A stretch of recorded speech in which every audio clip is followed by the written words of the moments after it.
Hey everybody, this is Gina Hendrickson from FMC of Morristown, and you're listening to the Soulful Summer Rhythms podcast, where during these dog days of August, we try to discover ways to chill amidst the everyday grind of life. You know, one of my favorite reads is from John Eldredge's Get Your Life Back. As a counselor and teacher, this New York Times bestselling author speaks in practical ways about living fully and finding ways to tend one's soul. This book came out in February 2020 at the beginning of the pandemic, right?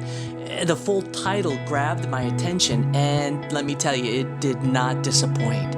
The full title is Get Your Life Back: Everyday Practices for a World Gone Mad. I scooped it up, my friends, and I have gone through it 4 times since my first purchase. Reading is one of the best soulful practices for me personally.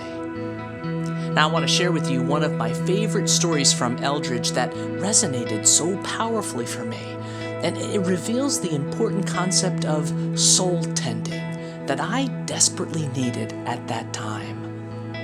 Eldredge writes, "We have a lot of dog walkers in our neighborhood, mostly out in the mornings and evenings.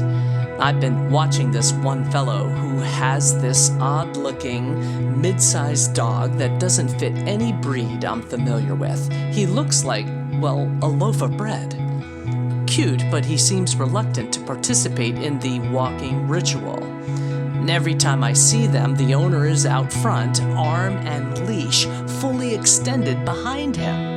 Coming along behind, moseying, not forlorn, but just kind of at his own pace, is this little mutt.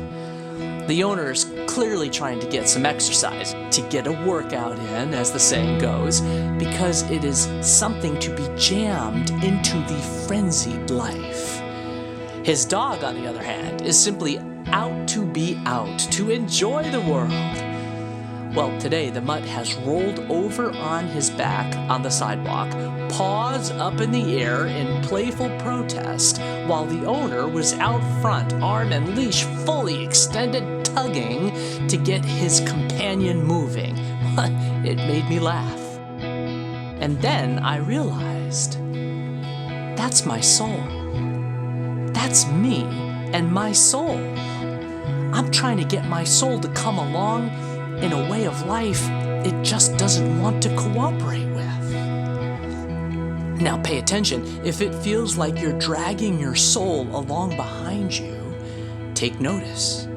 Maybe you're asking it to move too slowly through the myriad challenges of your life with no transition. It might just need to lie on its back and put its paws in the air for a few minutes. I love John Eldredge's practical way of speaking truth to my soul. Isn't he just so spot on? I mean, these were images and words I could relate to and that I needed to hear throughout that first year of the pandemic to tend to my own soul being dragged behind me during those days of relentless uncertainty and fear, change, and just adaptation after adaptation. It was exhausting, and my soul just needed to lie on its back and put its paws in the air for just a few minutes. And you know what? It still does. Now, 3.5 years later. It's why I'm in my 4th read of this Everyday Practices for a World Gone Mad. It's why I needed this podcast, to speak my truth, right? To share my reality, that unfortunately, way too often, I am trying to drag my soul to come along in a rhythm, right? In a way of life that it just doesn't want to cooperate with. I need to find again and again that soulful summer rhythm that tends to this bone-tired weariness and allows me to find time and space to rest and slow down, to stop, to just lie on my back and playfully put my paws in the air for just a few moments. I don't know, maybe this is true for you too.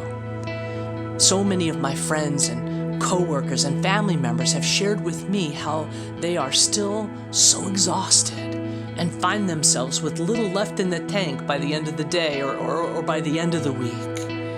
And I think coming out of an unprecedented time in history, so many are still finding their way, trying to desperately find new rhythms, to live fully, wholeheartedly, to get their life back, as John Eldridge puts it. So much has changed.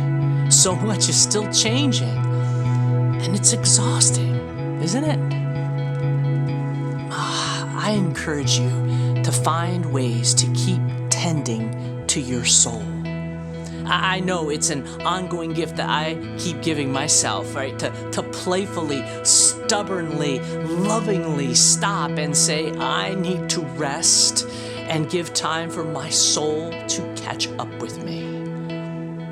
Hopefully this podcast has offered you opportunities to put your paws in the air and chill out for a while this summer.